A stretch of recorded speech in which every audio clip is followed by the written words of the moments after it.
This episode of Film Riot is brought to you by the Nissan Innovation Garage. Welcome to Film Riot Mondays, the day that's Monday, and we also have a Film Riot episode on it, and it's usually me sitting here with that exact backdrop, and we talk about stuff, you and I. Thank you for allowing me into your living rooms, or bedrooms, or bathroom if they got a laptop. Mail sack! Mail sack! Taking a look in Riot's mail sack! Has making Film Riot episodes helped you in any way as a director for your own shorts? Sketches. It has a lot. It's been a tremendous help for me for refining the craft that is filmmaking. I mean, what we do on a weekly basis is like this run and gun style. It's kind of like how I always say it's like learning on an acoustic guitar to then move to an electric, because when we actually have some time to dial things in and really spend time on it, it feels a bit easier. It's like, oh really? I could spend this much time to light a scene? We don't have 2 seconds? This is marvelous. I have 5 lights instead of 1? You know, that sort of thing. But it's also the reason that I always tell you guys, always be doing, always be creating something. That's like my #1 piece of advice for anybody that wants to be involved in filmmaking. And if you want to be an editor, if you want to be a director, if you want to be an actor, cinematographer, a writer, whatever it is you want to be doing, always be creating. Always be creating something new. Show it to people, get rejected, fail, succeed in certain ways, and just keep doing it over and over and over again. The great thing about Film Riot for me is that I have to. Every week I have to deliver something. So even if I don't like it or if I love it, regardless of if I don't think it's done, doesn't matter. I have 1 week, which is usually way less than that. It's like 2-3 days probably to produce an episode, and I have to get it out. Have to. So I'm constantly forced to make something new. So if you could be disciplined enough to force that upon yourself, that is one of the best learning tools you could possibly give yourself. Hey Ryan, I haven't been picked so far for the Monday Challenge. Anything specific you were looking for? We're looking for basically exactly what we say we were looking for every week, just the best of the thing that we asked for. You know, as you enter in a short film competition, it's gonna be the best short film is gonna be the one that makes it. For instance, if we're doing the Explosion Challenge, we're looking for probably 1 or 2 things. 1, the most creative and unique use of an explosion. Like it could have been something, like I said, like the clothing erupting or whatever, the explosion of clothing. I really wanted to see things outside of the box like that, or just the best use of an explosion as far as how the explosion looked, the best visual effect. Or like next week we're doing the music video challenge. The people who think outside the box the most, the people that are the most creative, or the people that make us laugh the hardest are the ones that are going to rise to the top. Also the technical ability, the ones that are technically head and shoulders above the rest. So we're just compiling the best of the best to do every week. And if you're not on any of the episodes yet, or you feel like you keep getting rejected, that shouldn't make you not want to do it. That should just fuel your fire more to try even harder, get better and better, until sooner or later you knock one out of the park and you make it onto one of the show. Because one thing's for sure, we watch every single video submitted. No one slips through the cracks. So just keep trying, and sooner or later it's going to happen. Bloodtober. Yes, Bammy Wham. What?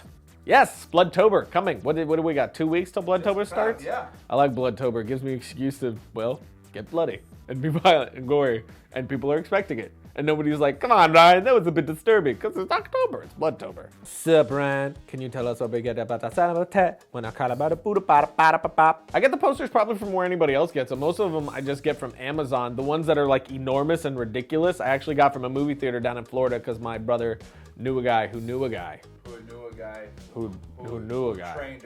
Trained a guy's dog who knew the guy's dog. The guy knew a guy.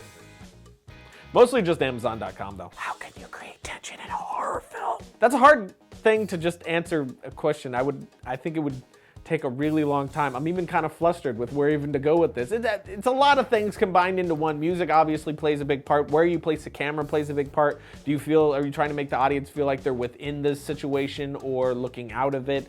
The characters, if you can get the audience to love the characters, then creating tension is really easy because they don't want anything to happen to those characters. But pacing is probably one of the biggest things about that, like knowing how fast to turn the screw until you hit that moment.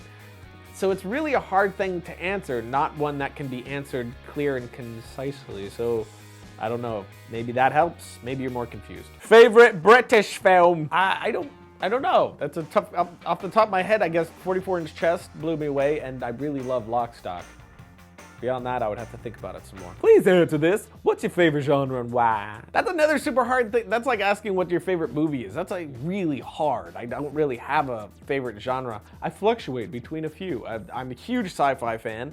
Horror thrillers, I absolutely love. Action movies when they're done well, which they rarely ever freaking are. And drama, of course. But that's 4, not 1. I don't know. I don't think I could. If I had to pick, I could pick between horror thriller and sci-fi. I could do 2, but I can't pick just 1. I can't. I'm sorry. If you could travel anywhere in the world to make a film, where would you go? Money's not a problem. This is another one that's really hard to answer. It's not like I have one specific one. I can think of okay, Alaska, which is weird, but I've always wanted to shoot in like a desolate, just snow. That's all you can see. I think that would. I love movies like that, although it would probably be a nightmare to shoot in. New Zealand would be amazing. Australia, and I'd love to shoot a movie in New York, obviously. Although everybody and their mom has shot a movie in New York, there's a good reason. It's visually freaking amazing. Black and white. Yeah, and people smoke constantly and stare out windows. Drink coffee. While smoking and then staring at exactly. It's gonna be good.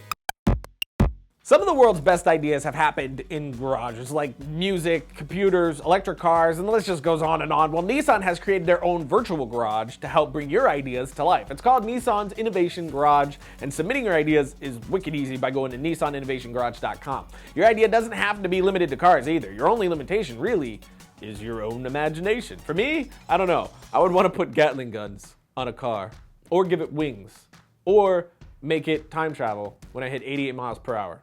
Or something along those lines. Or something I've always wanted is, I mean, I know it can be argued that an iPhone is technically this, but the iPhone and the iPad aren't up to par.